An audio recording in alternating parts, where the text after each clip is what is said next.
Asma ni rafiki yako? Sana. Ushakudetana? Hapana. Ni moja kati ya kitu ambacho mimi ukitoa wazazi, kitu kingine ambacho kinaweza kunipa laana ni kutembea na Asma. Kwani kama mjako ni kama mdogo wangu. Kwa nini unajua niulize? Ushakukaa na Asma chumba kimoja? Ndio, miezi 4. Chumba kimoja? Ni dada yako ni yule? Dada yako? Ndugu yako? Asa ndugu yangu ni mtu ambaye tu haso zetu zilitufanya tuwe ndugu. Wow. Unawezaje kukaa na chumba? Ulikuwa na mwanamke? Ulikuwa yani mtu mzima hivi tayari? Unajua naongelea 2021 tu hapo juu. Tayari mama mko kwenye tasnia. Ndio tunaanza hizo tuna force. Wapi mlikuwa? Zimwe Mwenge. Ulikuwa unaanzaje? Yani mimi nataka yaani kwa nini unahisi uweze Elmando? Ukishamwa Google siri wanatupanga. Sikiliza, mimi naweza kuwa namtamani mtu, sawa? Yaani naweza kuwa namtamani kabisa kwamba nikimpata ile kudadale kinoma. Ila sasa mazingira kuja kukutana naye akanifanya nisimtamani tena kingono. Yaani kwa mfano mimi napenda nikiingia na mtu ambaye nafanya naye mapenzi, niwe sijamkuta kwenye situation ambayo itakuwa sio maamuzi yake kufanya mapenzi. Sijui unanielewa. Kwa mfano Asma nilimkuta kwenye kipindi ambacho alikuwa amefukuzwa kwao, yani in short anapitia situation ngumu. Kwangu ilikuwa ni kama vile ni msaada, sawa? Sasa kupitia ule msaada siwezi kufanya naye mapenzi kwamba si ndo kwenye cheka tu. Yes, natoka mwanzo. How mkaconnect wewe na yeye na wakati kuna Koi ambaye ni kiongozi? Sasa kipindi hicho ilikuwa bado kila mtu Koi mwenyewe alikuwa bado yani ilikuwa cheka tu, bado hatuna mikataba, tuna chochote, hata kwa research haijafanyika. Sawa. Yani wewe ulikuwa na wewe kwa mfano wewe ni kiongozi Bongo 5, si ndio? Yani akitokea mtu akaja hapa siku moja Bongo 5 akasema mimi ni mtangazaji na nini? Umesikia? Ni mtangazaji na nini? Siku akipata shida, kabla mjaingia kwenye makubaliano yoyote ya wewe kumsaidia kama ni contract au nini, hawezi kusema eti kumsaidia ilikuwa ni swala lako wewe. Sawa. Yeye niko na wewe. Ndio ilivyokuwa sasa, kwa sababu ulikuwa mna contract. So mlikuwa mnalala tu kimoja, yani kitanda yani zungua nne ilikuwa yani nataka kujua ilikuwaje. Hivyo kawaida ile anataka kuoga na badilisha nguo na sometimes nenda kumnunulia paka pedi. Sasa kama unataka basi. Kwa mtu mmoja anataka kuoga, mmoja anatoka. Sio kwa nini? Okay, anataka kuvaa nguo. Mimi nilikuwa nikivaa natoka, ila yeye alikuwa kivaa stoki. Ujinga.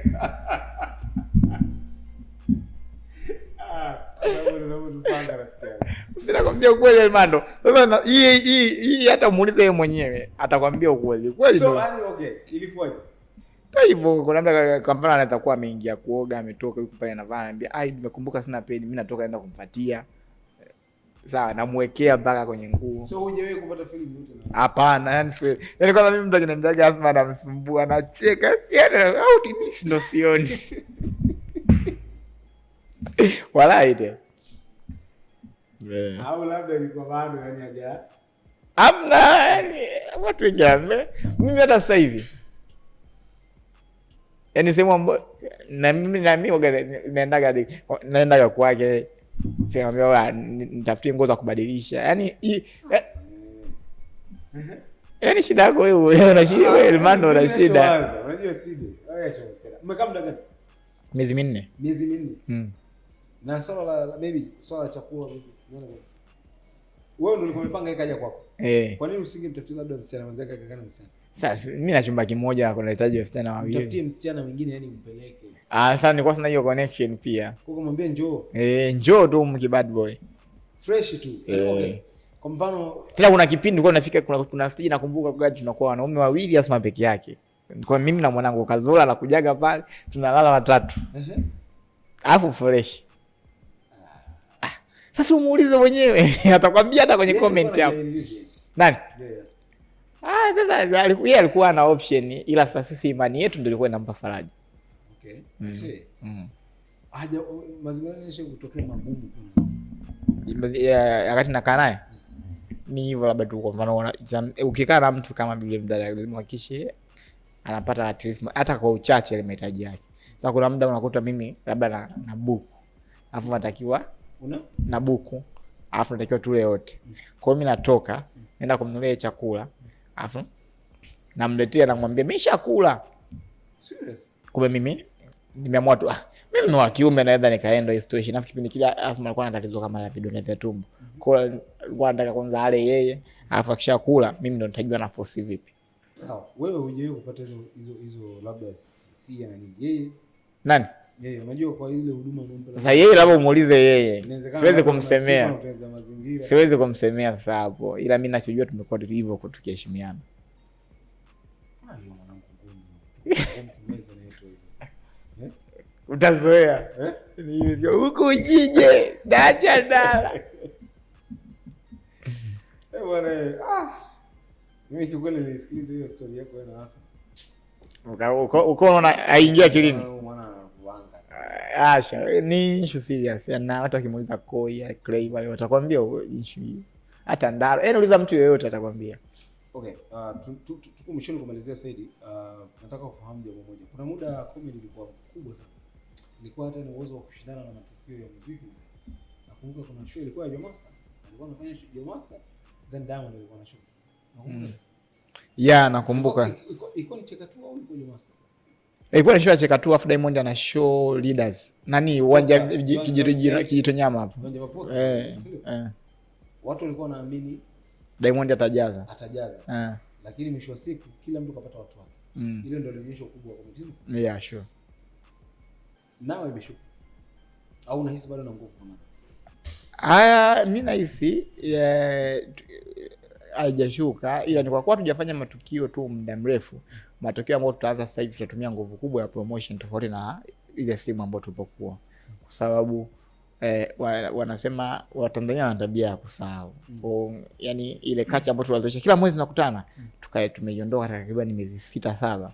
Kwa sasa hivi ili kuwarudisha lazima utumie energy kubwa sana ndio arudi kwenye ile pika iliyokuwa nao mwanzo. Okay.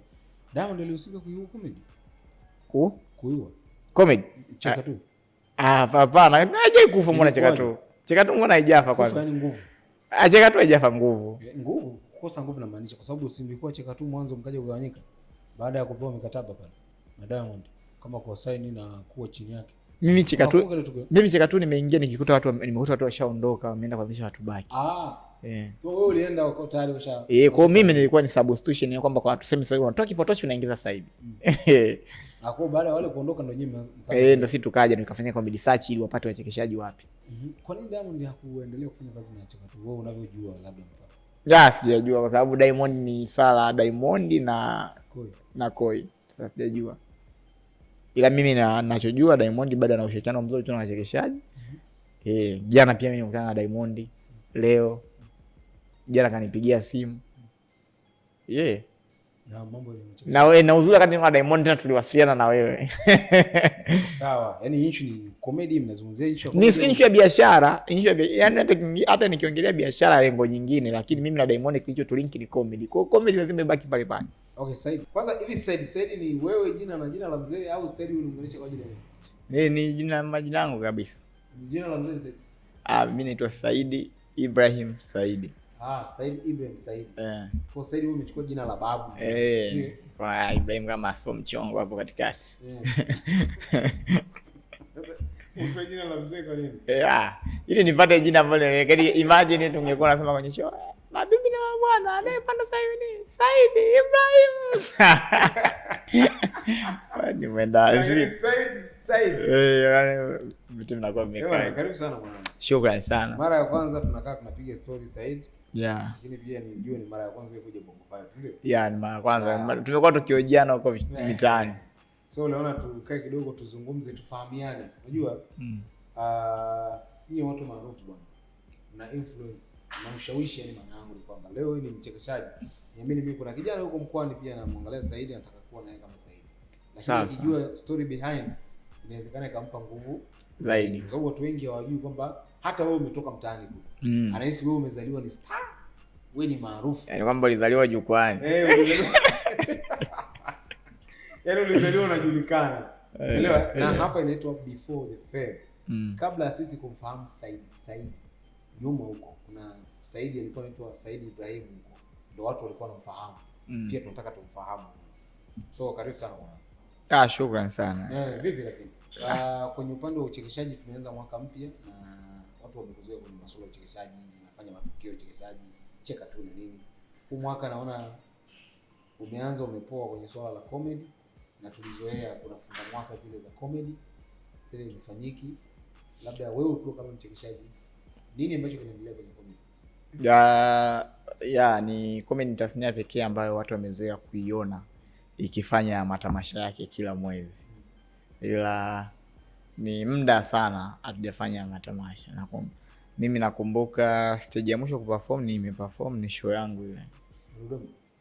Nilifanya Millennium Tower comedy special. Kwa hiyo ilikuwa ni mwezi wa 6 mwaka jana. Kwa hiyo toka mwezi wa 6 mwaka jana mpaka leo sijawahi kuperform kwenye jukwaa lolote. Miezi 7. Ulivyoenda Cheka tu, ulishawahi kukaa miezi mingapi bila kuperform? Muda mrefu. Shaka miezi Cheka tu kuna ile ilikuwa inafanyika. Cheka tu inafanyika na mimi perform. Yeye anachozungumzia tukio kutokufanyika la uchekeshaji. Yani hii ni mara ya pili. Kuna kipindi shikaga zaidi ya mwaka nakumbuka.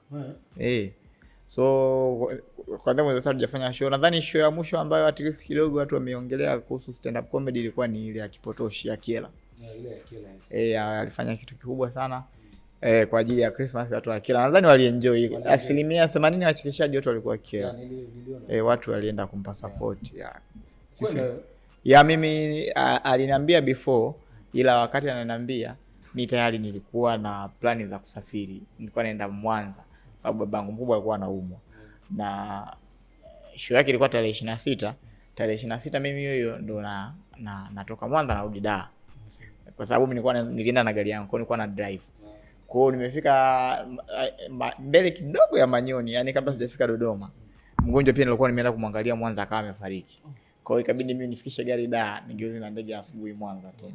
Kwa hiyo ile mimi hata feedback za show ya Kipotoshi ile kwanza nimekuja kuzifuatilia nadhani kwenye tarehe 61 ile, kwa sababu ndio nilikuwa nimeshaseto nimetulia, nimekutana na kina Kipotoshi wenyewe wameshatoka zao Mbeya na mimi kuja Dar. Ndio vipi hata ongea nilikuwa sijampa, ndo tukaongea naye pale fresh. Pole sana. Shukrani sana. Nakumbuka pia kuna tukio lilifanyika kwako pale Makongo. Nilipata tatizo kidogo.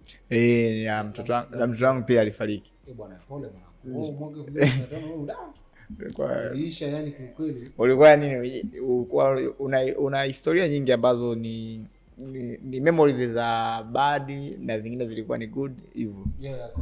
Mtoto wako ulikuwa mzana mwanamke wako au ulizana mtu mwingine huko ikatokea? Yule ambaye nilizana naye kwa sababu mwanamke wangu, kwa sababu nakumbuka alipata mimba tukiwa tushaachana. Yaani tumeshaachana baadaye akaja kugundua ana mimba. So tulikuwa tunafanya zile tu kwamba ishatokea sasa hivi hapa anafanya kulea mimba. Paka mtoto amezaliwa. Nakumbuka mtoto alizaliwa hiyo siku tu amezaliwa, tulienda pale.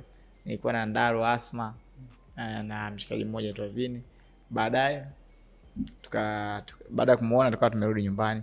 Kesho yake asubuhi mama akaniambia mtoto anataka neti.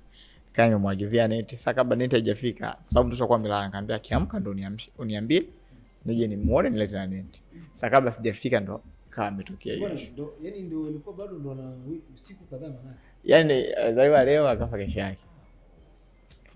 Shukrani sana. Shukrani. Kutoka kwanza. Hiyo alikuwa wa kwanza. Ila nategemea mwingine muda wote kuanzia sasa hivi. Pole brother, na hongera pia. Mwanamke mwingine kinaambia uko na yupo mwingine ni mjamzito. Umeshina? Hapana. Uliwahi kushare story moja hivi ya msichana fulani Dodoma yule. Shona Dodoma hewa. Ile story nikamata sana. Kila mtu unajua. Ile story kwanza. Mimi niliona hivyo vitu vinatokea watu wengi. Kibao sasa tunajua watu wengi wanajua wanaume wana ile tabia kama hivyo. Mimi hata mimi mwanamke nizingua vipi? Mimi siwezi kushare na watu kwa sababu watu watanionaje. Hapana, unajua sometimes hizi story zinakuwa zinatufunza mambo mengi sana. Kwa hiyo ukishare experience, unajua kwa nini imeenda? Watu wengi wamerelate. Yaani kwamba mimi huko mbapo ushenitokea huu. Sasa ni vile tu ile confidence ya kusema tunayo wachache. Lakini lisha kumtokea. Yanakaribiana. Yaani kuna same story kwa sababu lengo la story kwa ni kuonesha kuna nachitiwa. Hili kwa noma sana. Kuna watu wako kuisikia sasa hivi. Yaani unaweza kwa share kidogo. Mimi nazungumza naye na kuna Kwani story gani hiyo? Yaani hiyo ishi kwa kwamba mimi kuna kipindi mimi nilikuwa na tabia hapo nikiwa kwenye mahusiano na waonyesha. Sasa yule mwanamke kwenye treni. Sasa yule kwenye treni yule sio, kwa sababu yule tuliachana naye kwa sababu yule ile siku ambayo tunasafiri ilikuwa ni siku yetu ya 4 kwenye mahusiano. Okay. Na tulienda Dodoma kwenye show. Baada ya show kuisha, sasa mimi na yule mwanamke tuliachania kwenye treni tunarudi.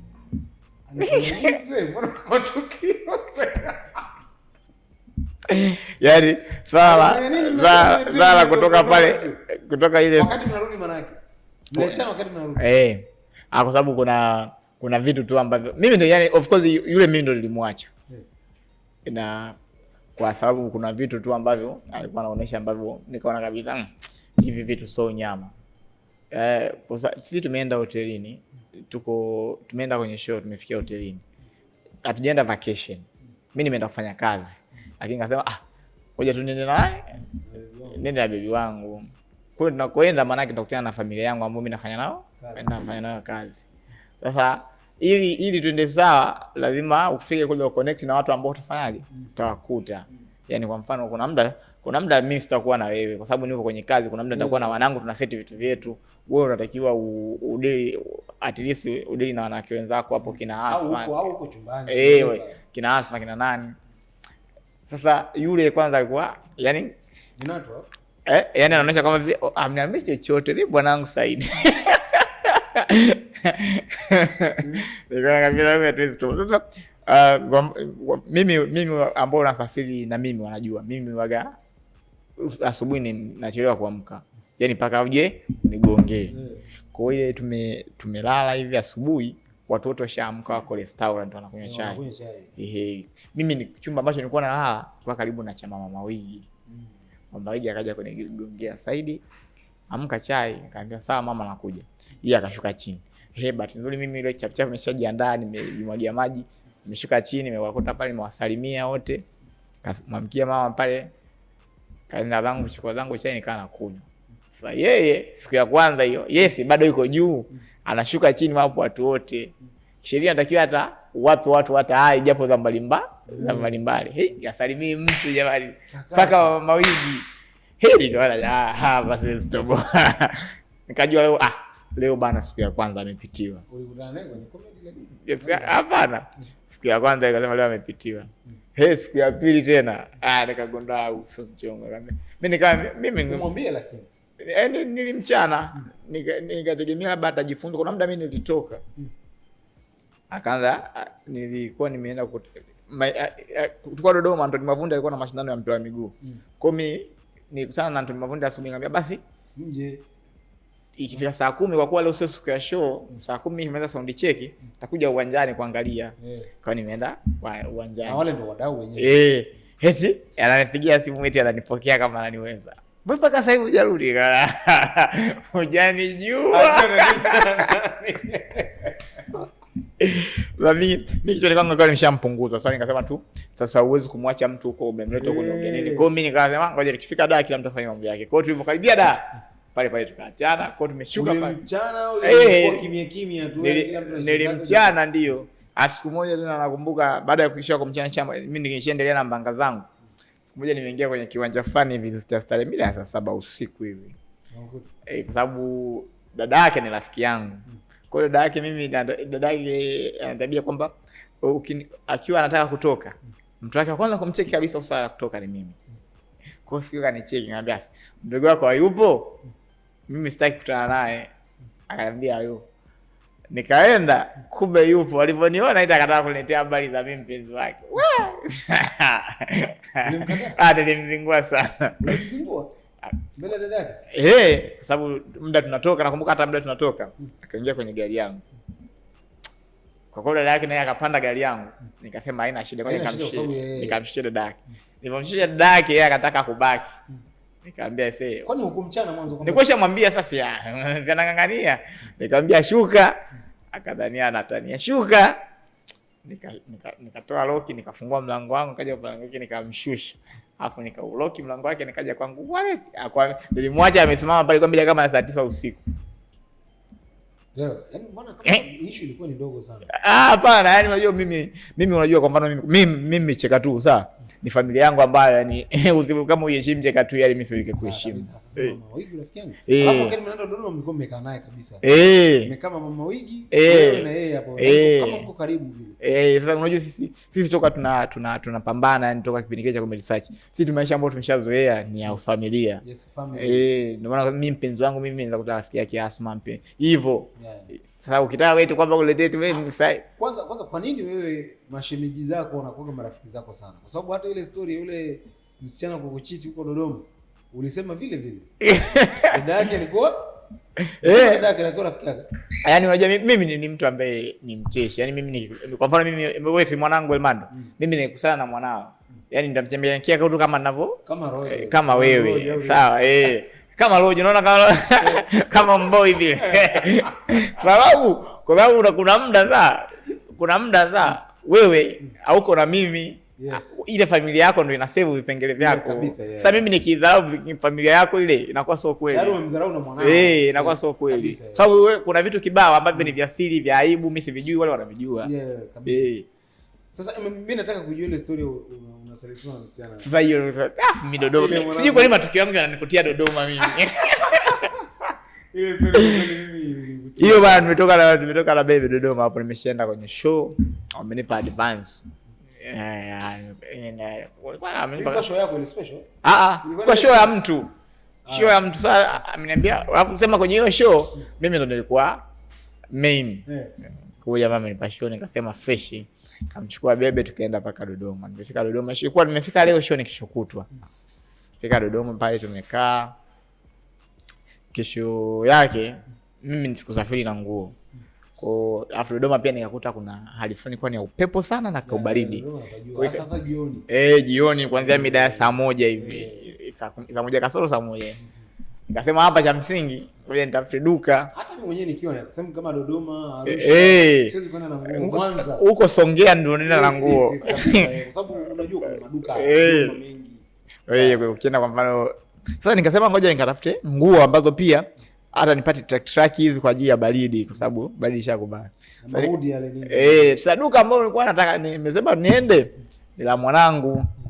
Sababu mwanangu yeye sio duka lake. Duka ni la tajiri. Na huyo tajiri pia tunafahamiana. Tumeenda. Ina maana mwanao ndo anauza pale bwana? Tumeenda pale dukani kwa ajili ya kuchukua nguo. Bahati nzuri au mbaya, tajiri naye siku hiyo alikuwepo dukani. Unaona? Kwa pale kwenye kusalimiana na nini amechagua. Bila kuna ule muda amemwangalia sana bibi wangu. Ila wewe umeona. Sasa hiyo najua ni kawaida. Nikasema hizo afu pia kumshangaa dem kawaida kwa sababu mimi mwenyewe nikasema Roja leo katika vyuma ameshusha. Alafu unaweza kusema mwaka tajiri kama leo manzi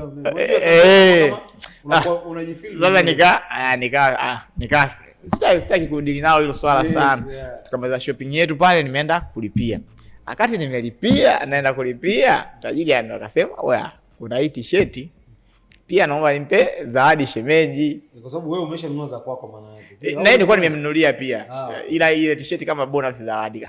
Akasema haina shida. Akampa ile t-shirt. Kwenye kumbe. Ndio akampa bonus wala. Mimi nakumbuka wewe nilipia kama lakini na 10,000 na kitu. Na ile t-shirt ya bure. Tukatoka hapo tunarudi hotelini. Sasa sikujua wamecommunicate saa ngapi wala nini. Ila siku ambayo mimi ndo nafanya show tumeenda kwenye show. Unajua sisi tukifika kwenye show ile watu waga tunakuwa nakumbuka ulisema ameandika namba sasa nakuja nikuoneshe kwamba sasa hiyo siku tumeenda kwenye show na ile t-shirt alikuwa kwamba tukitoka pale kuna after party kwa ile t-shirt bado ikiwa vile vile mpya anakuja nayo kwamba tukitoka na chinji tu nguo kwenye gari tunaondoka kwa muda huo sisi tumesafiri bila gari kwa tumepewa EST tu ya mwana tunazurulia pale Dodoma.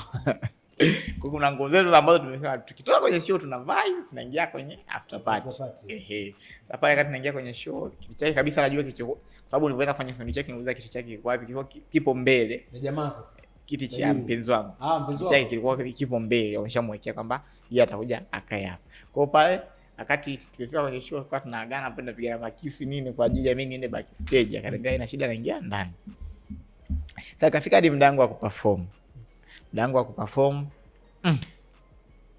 Bwana mpenzi wangu hapa hayupo. Ama anakuwa akachukulia baridi, atakuwa mambo ya washroom. Kwa sababu nakumbuka hiyo siku niliperform kama dakika 15. Dakika 15 tu. Atakuwa mambo ya washroom. Ila hata kama mpaka anamaliza sio kawaida. Kwa mimi nikatoka, nikasema labda akitu kaniambia atakuwa labda amepata shida akarudi kukaa kwenye gari. Kwa mimi nikasema ngoja niende moja kwa moja kwenye gari. Nimeshuka tu stage nikaenda kwenye gari. Kwenye gari pale pembeni yangu sana kote imepaki gari hiyo mashine moja ya hatari zile ZDX imepaki pale pembeni nyeupe. Alafu mimi pembeni yangu ndo imepaki hapa. Sasa mpenzi wangu pia simuoni. Kwenye gari hayupo. Yuko wapi? Simu yake haitoki. Yaani haiti wala haisemi inatumika, ni haitoki. Flight mode. Unajua ile ukipiga tu simu inachanganya na anapatikana. Nasema ukianza ku-call tu. Call fail. Sasa kile kaniambia, kwa kuwa pale ukumbini na hotelini sio mbali sana, akasema atakuwa ameenda hotelini. Sawa Sasa na mimi nigeuze gari niende hotelini. Sasa kwenye kugeuza gari ndo kipengele, kwa sababu ile ZDX imebana, siwezi kugeuza. Kwa hiyo ili igeuze lazima nimwambie ZDX achekeche. Sasa wakati narudi nyuma naona kama ZDX kama anisikii. Sasa nikawa sijui kuna dereva au hayumo. Kwa hiyo nikasema hapa cha msingi na cha sekondari ngoja nishuke niende kwenye hiyo ZDX nikamgongee mwana kama yumo. Nafika hivi nagonga. Navuta hivi mlango wa dereva pale. Siti ya pili ndo namwona mpenzi wangu amekaa.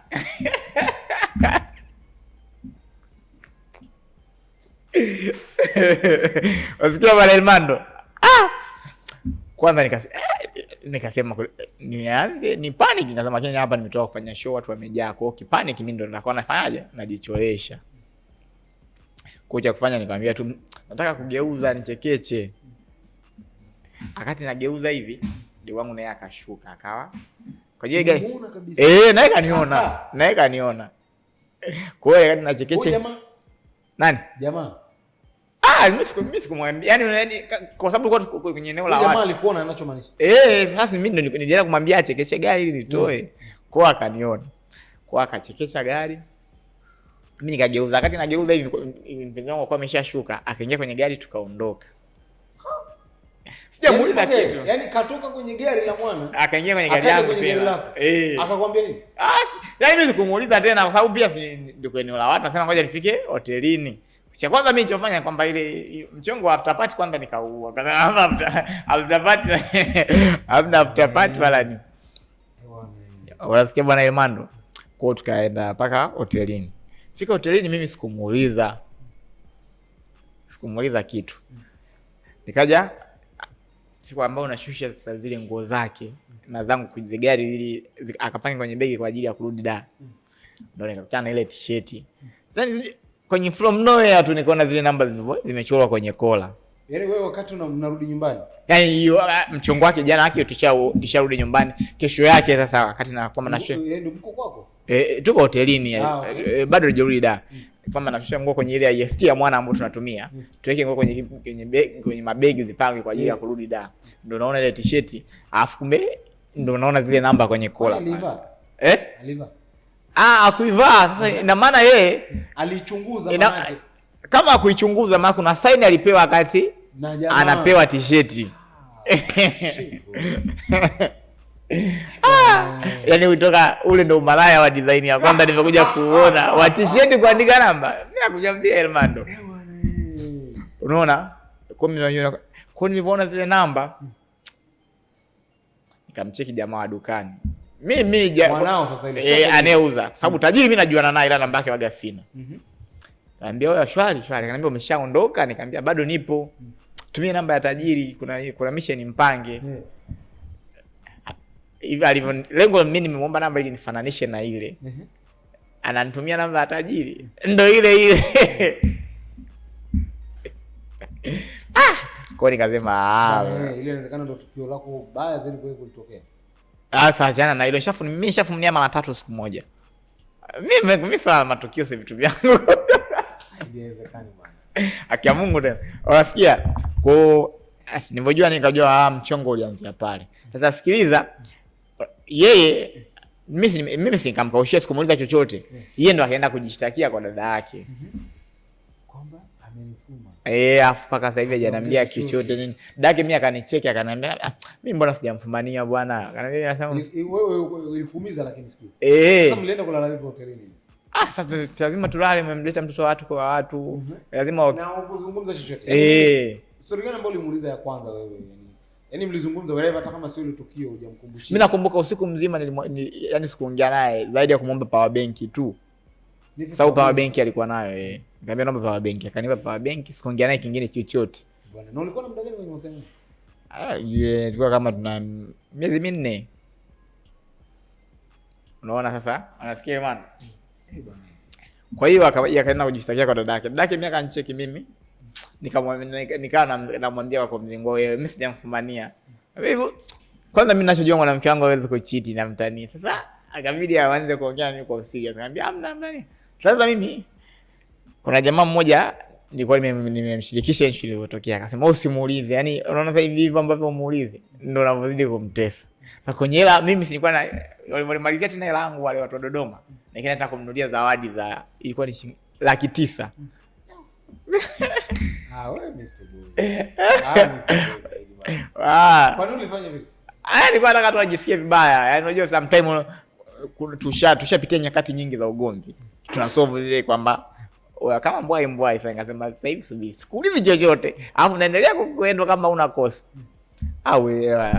Yaani alikuwa mpaka tumefika kwa sababu tulikuwa alikuwa anakuja kaa kwangu ila na yeye anakwake. Akaa kwake. Akana nitumia kabisa message eti basi niambie kuhusu ile tukio la Dodoma. Nikamwambia tukio lipi? Yaani hapo nilikuwa nazidi kumvuruga kaka. Ndio kumkumbushia tu malize.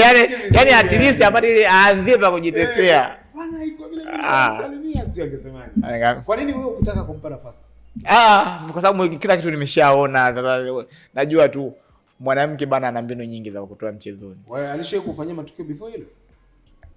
Sija kufumania hivi labda nakutana tu na message ambazo sizielewi za baby ngamba baby kivipi? Bwana sidi ungempa nafasi wenda labda naongea mchongo wa kupe nyingine sitaki. Alafu ilipita kama miezi 2 ndo tajiri anakuja kuniambia ule mkasa. Tena nakwambia?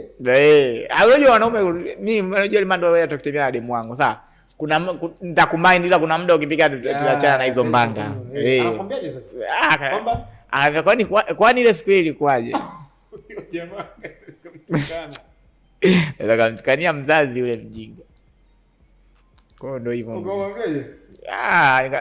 Sasa kwa kweli mimi nilikuwa nisha move on nje. Ndio tukaanza tukupiga yaani tukaanza kupiga stories za kumuua huyo demu. Madem malaya tu na nini vitu kama hivyo. Wewe ulifumania demu moja siku 3. Sasa huyo ni yule demu ambaye yule ex wangu ambaye nilimsemea alikuwa rais. Yule ambaye nilimwambia mama tupige ex wangu alinyanyasa tupige picha tumkomoe. Huyo ex wangu mimi. Ile ya rais Samia. Ni ndio huyo. Wewe nilimfumania siku moja marais na watu tofauti. Asubuhi nimekuta anachashi na mwana. Sawa. Wanatumia mpaka video. Wanatumia? Mpaka video. Zile mambo yako yale viwansi. Acha bwana. Wewe mambo yako yale. Sasa nikaa nimepanic, unajua ni mtu ambaye yani nilikuwa unajua wanawake wanashindwa kuelewa kitu kimoja. Kuna muda wewe unaweza kuwa na mwanamke sawa. Sio kila kitu unachomwanzia lazima mwambie. Wewe unaweza kuwa na plan tu nzuri za mwanamke ila baki siri yako mpaka zitakapotimia. Sasa nilipomfumania kwa kweli hiyo siku mimi nimeumia kinoma. Ikabidi nitoke niende kwa mwanangu. Sawa. Umeona kabisa wanatumia. Na yeye mwenyewe ameshajua hadi ameniomba msamaha lakini ngoja nitoke. Video za kawaida au video zile zako za viwansi sasa za kawaida ndamaini. Nikaenda kwa mwanangu zatu kaenda kwa mwanangu akawa anafanya kuongea naye kwenye simu kwa sababu pia wanajuana. Umeongea kwenye simu sasa mchongo ukakamba tutakuja jioni tutakuja nyumbani. Sawa Sasa jioni tutakuja nyumbani. Ikafika mchana mwanangu akapata kipengele cha demu wake, akawa anatakiwa ampeleke hospitali chapu. Sababu muda wa kumpeleka hospitali akasema ngoja kwanza niende maskani na mimi. Nilienda maskani. Sawa. Na kuja tena IST iko nyumbani. Na demu wangu yupo kwenye gari. Hiyo nyumba ni ya kwako umepanga wewe? Kwa mshikaji kamfuata. Sasa alomfuata sio huyo ambaye nimemuona. Alikuwa anachat naye. Kwa sababu alikuwa anachat naye asubuhi, mimi namjua. Ni mwingine. Na unamjua huyo? Huyo alokuja sasa hivi? Huyo simjui. Yuko ndani. Nikampigia mshikaji wangu, kaambia asubuhi nimekuelezea kwamba kuna mchongo 1 2 3. Sawa? Yule mwanangu alipitia. Sikiliza sasa. Mmoja mita ukaa huko upande wa nani? Wa shemeji yako kwamba sijui na mimi nakosea nini. Sasa nimepotezea kosa la asubuhi. Mpigie mwenyewe akuelezee sasa hivi nimemkuta anafanya nini. Mimi sikutaka kumuelezea mwana. Nikaondoka. Tena kukaa nyumbani. Nikaondoka. Yeye alikuona kama umekuja? Aliniona. Sababu hiyo tena ni vile tumebadilisha simu. Kwa sababu hadi video nilirekodi pale wakati natoka nyumbani. Wakaongea na mwana. Sasa usiku tukawa tumearrange kwamba tunafanya kikao. Mimi, mshikaji wangu, bro wangu, yeye na dada yake, watu 5. Sasa tukawa tumepanga tutakutana mida ya saa 4. Sasa tumepanga sehemu pa kukutania ni pengine. Sasa mimi siwezi kwenda ile sehemu kwa sababu nilitoka nyumbani alafu. Kwa hiyo nikamwambia mwana inabidi anipeleke nyumbani. Maana tumepanga tukutane mida ya saa 4, kwa mida kama ya saa 2 anipeleke nyumbani. Alafu saa 4 twende hivi. Sasa hiyo ya 3 tumefumania na mshikaji akiwepo. Kama anafanya nini? Alikuwa anapigana kisi. Mbona mwanamke ulimpata wapi ndugu yangu? Au ni huko kwenye matukio na itakatifu? Baya, jamaa hajafanyaje? Jamaa ananiambia Saidi, sikiliza. Muda wote hapa tunafungwa. Nikamwambia kwa nini? Kwa sababu stage tulofika tunaua sasa. Wallahi tena wallahi. Mlimuonyesha kwamba mmemwona au nikuhakikishie tu hiyo siku huo muda huo nilimpasua. Mlimpiga? Nilimpasua, nikaondoka. Nilipofika kule nilipoenda nikamwambia sikiliza, sasa hivi ni saa 4 usiku, lala ila asubuhi saa 4 asubuhi mimi nitakuwa nyumbani nisikukuta. Huo uvumilivu unatoka wapi sasa? Mimi nisingeweza. Usingeweza kuona. Nisingeweza akae tena. Yaani sasa sikiliza, unajua. Dada yake nilikuwa naye. Yaani unasikia Mando. Mimi bahati sijui ni bahati mbaya, sijui bahati nzuri. Mimi ni mtu ambaye nahusiana naye na kwa naye kwenye mahusiano.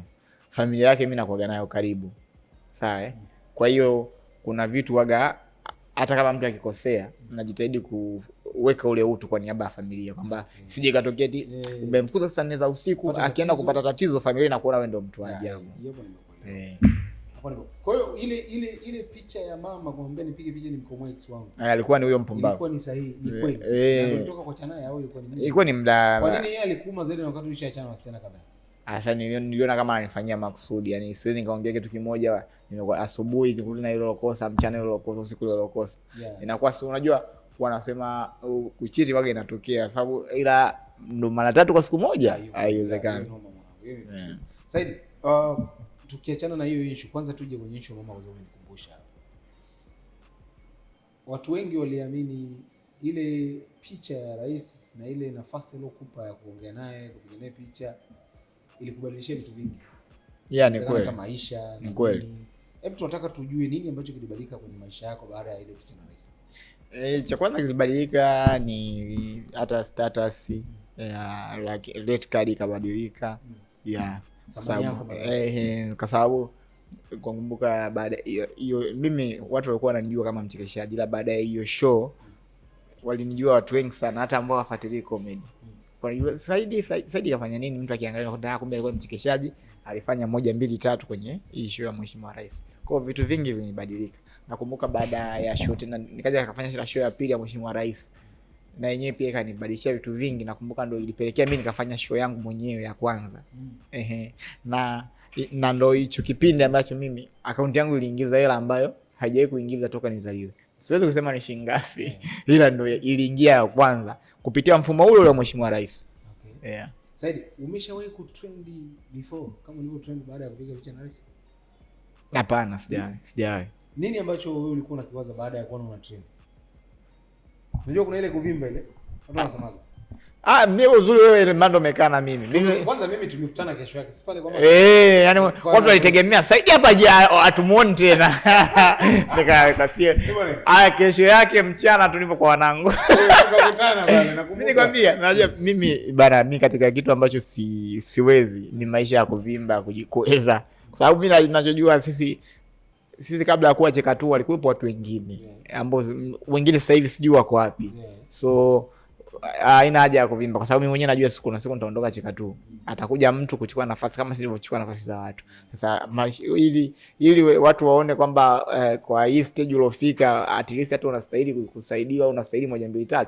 Lazima hapo nyuma wewe ulionyesha kwamba wewe ni mtu humble. Yeah. Kwa sababu wengi tukiwa kwenye shida tunajidai eti ni watu wa humble, lakini hapana. Kwa humble wewe nafasi yoyote ili watu wajue uhalisi wako. Ndio maana mimi wewe unanijua.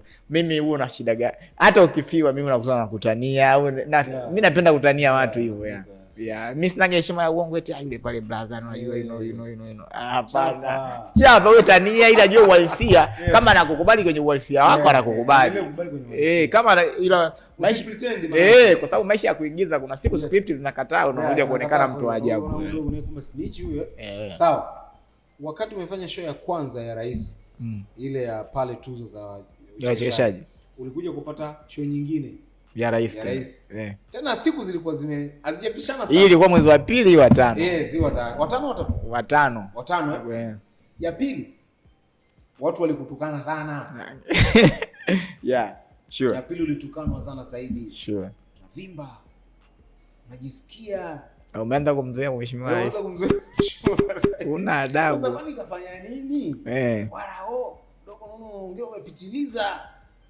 Lakini kwa ulikuwa unaona kawaida. Kwa sababu hata nilipokutana naye uliona mbona Saidi wala mbona tanoma, unaelewa? Mbona hata wazi. Mimi nilielewa Tanzania kipindi kile kwa sababu ujue stand up comedy ni kacha mpya Tanzania.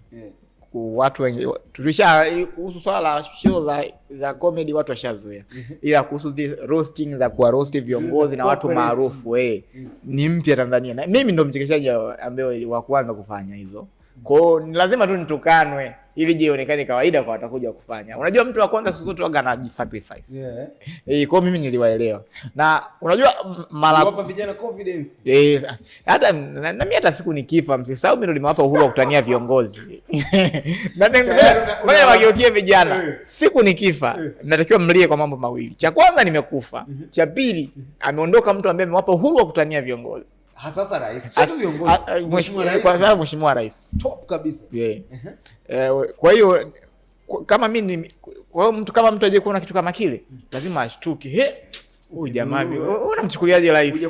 Hilo ukiangalia show za watu kama kina Dave Chappelle, Kiviniale, kina nani wanawatania. Ni Dave Chappelle kama sikosei. Alimuuliza Trump eti uko busy kuzuia madawa ya kulevya na bangi akati tunamwalika Snoop Dogg Ikulu.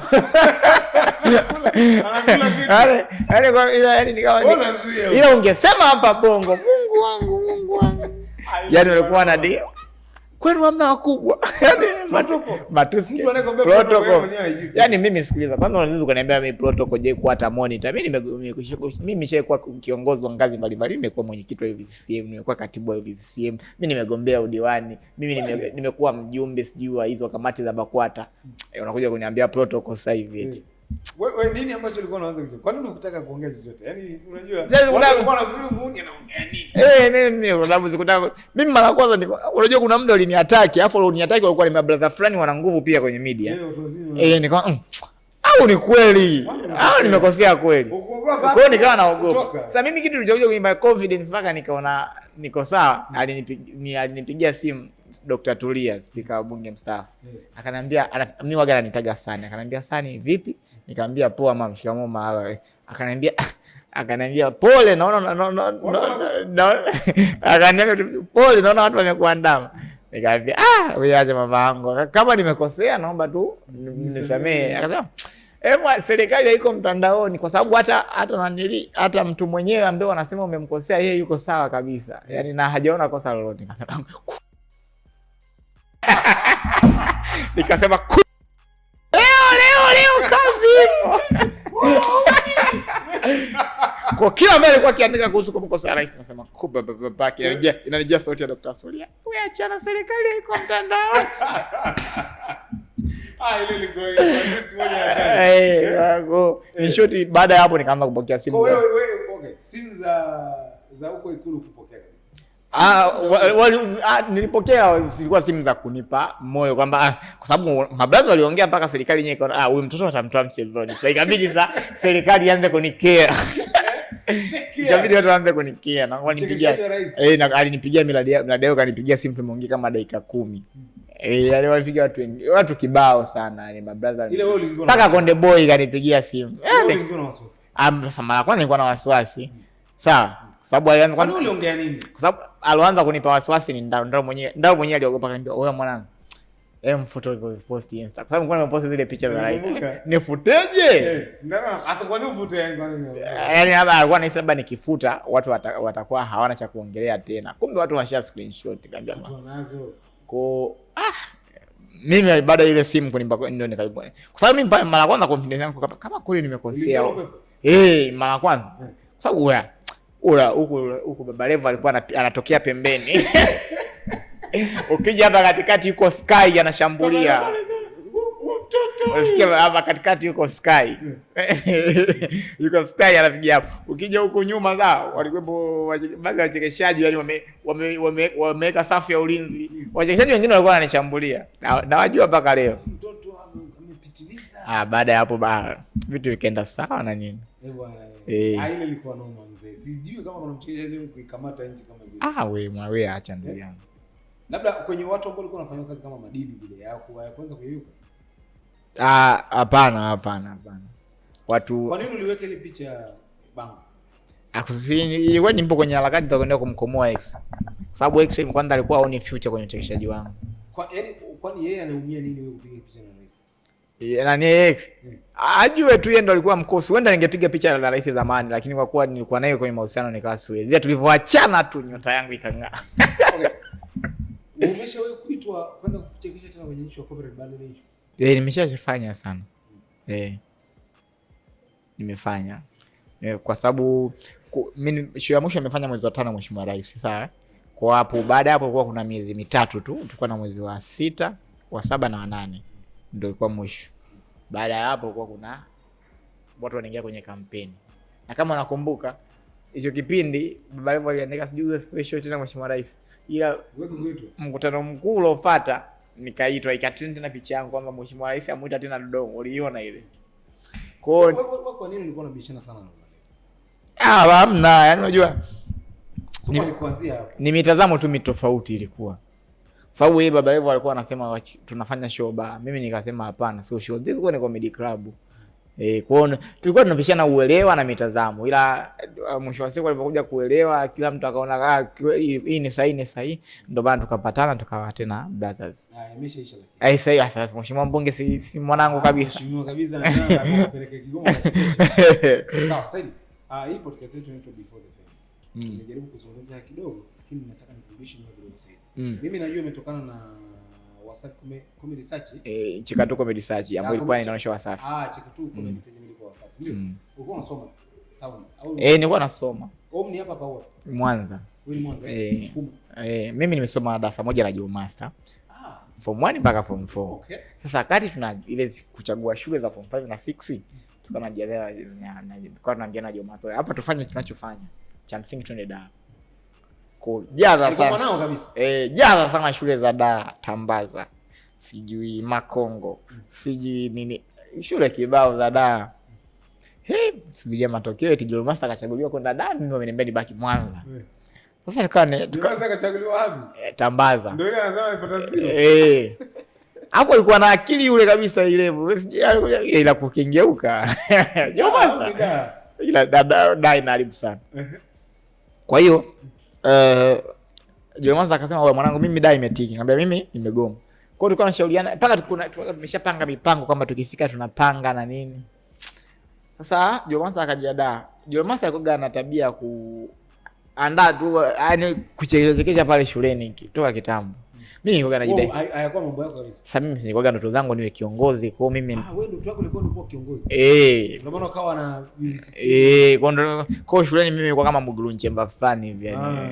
Yaani kwamba umeheshimiwa. Alafu mimi nimepata uongozi nikiwa bado shule. Kwa hiyo sometimes niko shule watu fulani wanajua sasa ni mwanafunzi ila ni mwenyekiti wa vijana yani. Kabisa huyo. Muda ule nilikuwa ni mwenyekiti wa vijana wa kata, ila ulipita muda nikaja nikawa na kaimu katibu wilayani. Wewe umekulia kwenye familia ya siasa? Hapana, yani sio familia, yani familia tu ya wanachama wa vyama vya siasa, ila sio familia. Wanapenda siasa. Na watu ambao wako active kwenye siasa. Nani alikuwa anakuvutia kwenye siasa kwenye? Nyumbani kwetu? Nani aunti yangu. Kwenye siasa huko? Kwenye siasa huko? Huko nje? Huko nje nilikuwa na kipindi kile ananivutia ile James, alikuwa ndio mwenyekiti wa vijana taifa. Sasa hivi ni DC, ni nani RC wa ile. Kwa hiyo uko na ndoto kabisa kuja kuwa mchekeshaji. Yani mimi kwanza nilikuwa naona kabisa wachekeshaji kwenye mashow zao wananiita kama mgeni rasmi.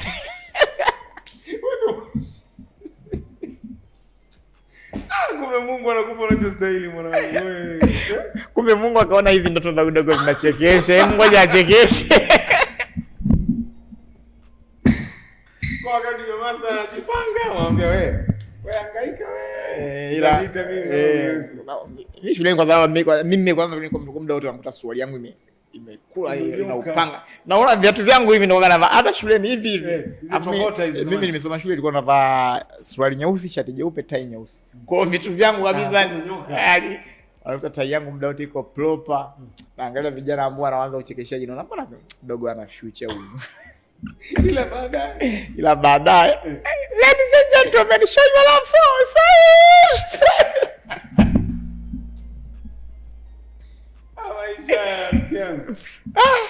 Wewe ulijigundua unajua kuchekesha. Mimi wakati nilikuwa kiongozi. Nani kwa sababu mimi hata ukiangalia hata speech zangu za uongozi zina punch, watu wanacheka. Ni kama mimi kama unaona kwa mfano sasa hivi kuna viongozi kibao mimi nakuhakikishia wanachekesha. Shewalidi yule anachekesha. Yaani Shewalidi yani ndio kwamba kumwachia stage kwamba mwenye mambo. Yule nani? Ni hatari. Makongolo Nyerere ni mbaya yule kuchekesha. Wapo watu kibao tu. Kuna yule mchungaji nani sijui. Ana jina kama la mtu wa Mbeya hivi. Mzee fulani hivi. Au ni ule wa Dodoma ule nani? Anatoaga mifano ule mtu wa Dodoma. Nimesahau jina ila watu wanachekesha. Kwa mimi nikaga naangalia comedy za kina Jomasa kipindi kile. Kuna kitu kina miss. Kwa Jomasa alianza before. Nasema hapa kuna kitu kina miss. Nakumbuka Jomasa alishakuja kufanya show Mwanza na Koi hadi nikalipia la VIP nije niwaone. Ila ambayo inaniuma mpaka leo. Kipindi hicho tayari ushakuwa na idea ya kuwa mchekeshaji, ulikuwa tayari unawaza wewe kuwa mgeni rasmi kwenye. Sasa kipindi hicho ndio nimeanza kuwaza idea ya kuwa mchekeshaji. Nikasema ngoja leo niende kwenye hiyo show. Nikaenda kwenye hiyo show, nilikuwa Jomasa Koi na wachekeshaji wengine. Nikalipa hadi langu. Nikaenda kuangalia, baadaye nikaomba na picha. Ulicheka? Nilicheka kwa sababu hiyo show Koi alikuja kama mchekeshaji sio host. Kwa hiyo nilienjoy pia. Okay. Wewe ni mwandishi nasikia sasa hivi chakatu. Unaandika vichekesho vya wenzio. Yaani miongoni mwa vijana ambao yaani sio kazi yangu proper ila niko vizuri kwenye ngo hiyo mtu akitaka nimsaidie. Nini unazingatia unapomwandikia mtu kichekesho? Kwanza lazima niwe namjua, siwezi kumwandikia mtu mgeni. Yaani mimi lazima niwe nakujua, yaani ninapokuwa naandika najua kabisa hii Elmando hawezi kudeliver kwa sababu kuna comedy inataka mtu ani mwenyewe kaika stage-ini. Sasa ukimwandikia mtu joke hivyo afu mpo. Kwa mfano joke za Jomasa, mimi siwezi kuperform. Unajua Jomasa ni mtu ambaye dakika 5 anaenda kachafua stage yote, yuko kule. Alafu kuna sisi tukishashika mic ni hapa tumemaliza. Kwa hiyo yani watu hao huwezi kuandikia eti vitu sawa. Kwa mfano Ndaro labda na Leonardo ukaambiwa uandikie comedy. Utawachagulia comedy zingine? Hapo kumwandikia mtu rahisi kumwandikia itakuwa ni Ndaro.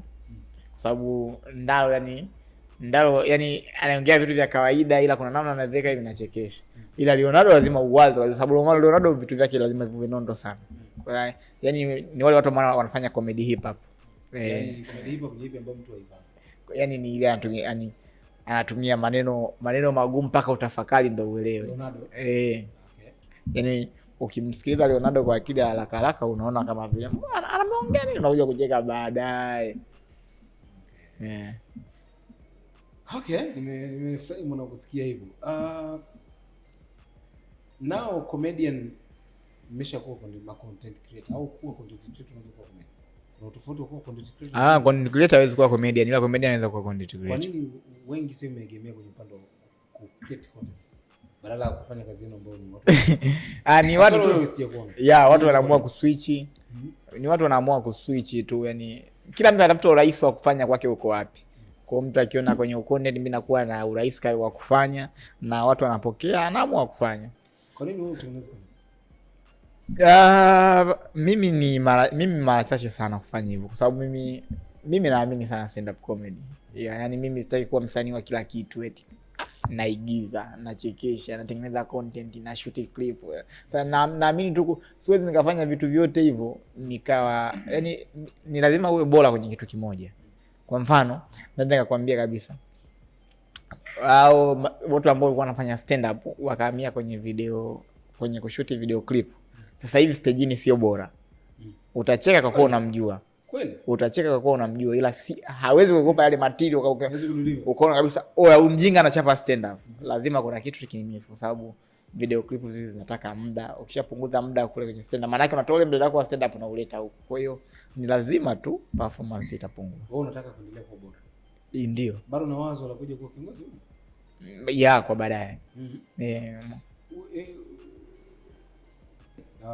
Naomba tumalizie issue moja kama una issue ambayo unaongea labda watu kuhusiana na mambo ya comedy. Ni kwanza ni happy new year. Tumeongea tujaishiana.